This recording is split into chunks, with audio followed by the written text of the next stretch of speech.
Unaendelea kuitazama TVE. Hizi ni habari za muda huu ambazo zimetufikia muda mfupi uliopita, ambapo kuelekea kilele cha siku ya mwanamke duniani, Sheli ya mafuta ya Engen imewashika mkono wanawake hao kwa kutoa zawadi mbalimbali, ikiwemo kujaziwa mafuta, zawadi za t-shirt pamoja na zawadi nyinginezo. Akizungumza na waandishi wa habari, meneja rasilimali watu wa kampuni hiyo Margaret Msafiri hapa anaweka wazi kipi kimewasukuma kufanya hivyo. Sisi kama Vivo, kampuni ya Vivo ina strategy, mpango mkakati kuhusu wanawake na namna ya empower wanawake katika kampuni.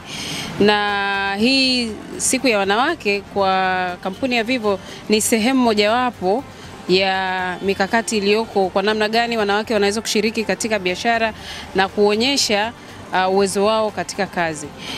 Vivo Energy ina mipango mbalimbali inayoweza upskill wanawake kwa kuwapatia training mbalimbali, pia kuwaweka katika nafasi mbalimbali ambazo wao wenyewe wanaweza kuwa trained kwenye kazi ili kuweza kufikia malengo yao in terms of career, lakini pia kuwa upskilled katika kazi.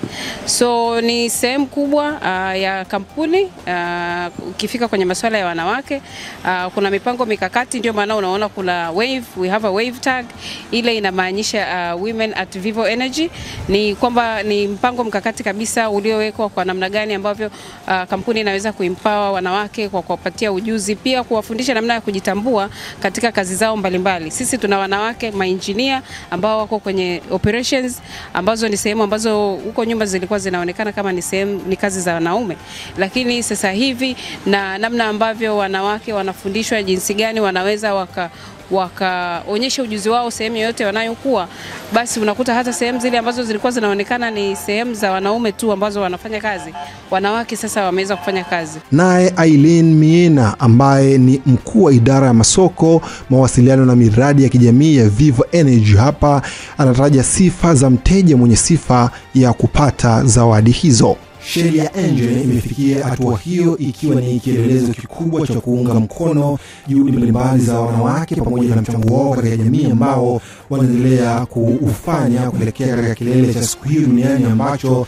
kitafanyika Machi 8 mwaka huu. Kwa hiyo kama Vivo tunawaambia wanawake waweze kufika kituo cha Engen. Kwa sababu gani? Kituo cha Engen kimefunguliwa tena rasmi. Najua wengi watakuwa wanajua kwa nini kimefunguliwa tena rasmi. Na kwa sababu kimefunguliwa tena rasmi, tunawakaribisha wateja wote. Na wiki hii wanawake zaidi tunawakaribisha. Wakija wana spin the wheel, wanaweza kupata zawadi kemkem. Zawadi kemkem inamaanisha nini? Wanasema zawadi kemkem au zawadi moto moto. Inamaanisha spin the wheel. Najua watu wengi wako kwenye mfungo, lakini unaweza kupata vocha yako. Baadaye unakuja Panaroti. Kama kawaida yetu tuna partner na brandi za kimataifa. Kuna sehemu nyingine nilisema Psycho K, lakini sasa hivi utaangalia pale nyuma yangu utaona kuna Panarotis. Ukiangalia brandi kama Panarotis, hatuwaletei wa Tanzania brandi ndogo ndogo. Tunawaletea vitu ambavyo vinaendana na brandi yetu.